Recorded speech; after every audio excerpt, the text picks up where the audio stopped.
Muli na namang nabigo ang ating Gilas Pilipinas, na makuha ang kanilang unang panalo sa FIBA World Cup, at ang pangarap na makapasok sa Olympics, ay tuluyan ng naglaho. Nang dumanas sila ng isa na namang masakit na pagkatalo, sa kamay ng South Sudan, 87-68.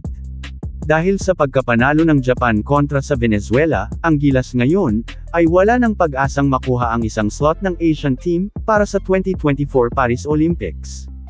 Ang South Sudan ay maagang iniwanan ng Gilas sa first quarter, sa likod ng kanilang mainit na shooting at mahigpit na depensa, kaya nakuha nila agad ang double-digit lead, 16-3. Subalit ang Gilas na kagagaling lang sa timeout, ay gumawa ng 7-0 run, at kanilang nabawasan ang kalamangan ng South Sudan. Pero agad naman bumawi ang mga Sudanese, nakascore sila ng 5 sunod, at ibinalik sa 11 ang kanilang kalamangan, at kanilang ipinagpatuloy ang mainit na shooting, sa nalalabing oras ng period. Sila ay kumonekta ng 6 out of 11 from beyond the arc, 55%, at tinapos nila ang first period, sa score na 17-34. Lalo pang umalagwa ang kalamangan ng South Sudan sa second quarter, at ang Gilas ay hindi makaisip ng paraan, kung paano sila pipigilan. Ang hot shooting ng South Sudan, ay tuloy-tuloy pa din sa nalalabing oras ng first half. Ang laban ay kanilang kontrolado sa lahat ng aspeto, at kanilang hinawakan sa break ang kalamangan na 18. Dahil sa kanilang determinasyon, ang Gilas ay muling nakabangon, sinimulan nila ang third quarter ng isang run, 8-0, sa loob lang ng mahigit 1 minuto. At ang kalamangan ng South Sudan, ay natapyas nila sa 8, napigilan ng Gilas ang mainit na outside shot ng mga ito, sila ay kumonekta lang ng isang 3-pointer sa ikatlong yugto. Pero ang South Sudan ay ayaw talagang magpatalo, hindi pumayag na makadikit ang Gilas ng husto. Sila ay rumatsyada ulit, at pinalaki na naman nila ang kanilang abante, ng hanggang 13.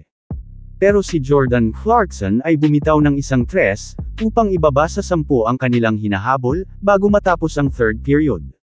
Last quarter na. Ito na ang huling tsansa ng Gilas, binuksan nila ang period, sa pamamagitan ng isa na namang run, 6-0 naman sa pagkakataong ito. At naibaba na lang nila sa 4 ang abante ng mga Sudanese, ang pinakamalapit na nagawa nila sa buong laro, at ang pinakahuling beses na magagawa nila ito. Dahil si Jones, Gabriel at Nuni Amat, ay naghatid ng mga big plays sa huling 7 minutes ng laro, dahilan para mapigilan ang tangkang comeback ng Gilas, at sila ay dumiretso na sa kanilang panalo. 5 player lang ang umiskor sa Gilas, sa pangunguna ni Jordan Clarkson, with 24 points, subalit siya ay 9 out of 23 from the field, at mayroon din siyang 5 turnovers.